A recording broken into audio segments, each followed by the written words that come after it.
कृषी मित्रांनो, महात्मा फुले कृषी विद्यापीठ राहुरी संलग्न डॉक्टर डी.वाय. पाटील कृषी महाविद्यालय तळसंदेच्या आम्ही विद्यार्थिनी असून ग्रामीण जागरूकता व कृषी औद्योगिक कार्यानुभव कार्यक्रम 2025-26 अंतर्गत शून्य ऊर्जेवर आधारित शीतकक्षाची उभारणी कशी करावी याची माहिती आज आपण घेणार आहोत। आजच्या परिस्थितीत बऱ्याच गावांमध्ये भाजीपाल्याची साठवणूक करण्यासाठी कोल्ड स्टोरेजची व्यवस्था नाही, त्यामुळे मोठ्या प्रमाणात भाजीपाल्याचे नुकसान होत आहे।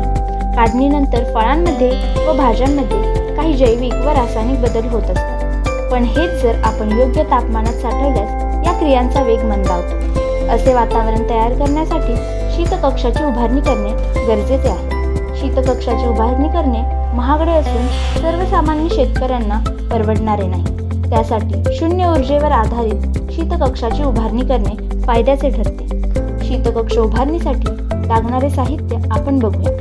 विटा, नदीपात्रातील बारीक वाळू, पाणी, गोणपाट या वस्तूंची आवश्यकता आहे।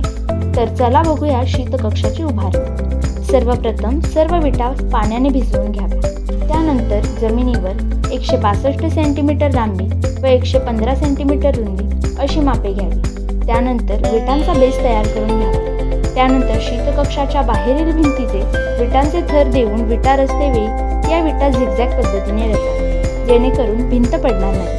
त्यानंतर अंतर्भागातील भिंत ही 7.5 सेंटीमीटर अंतर ठेवून रचावी।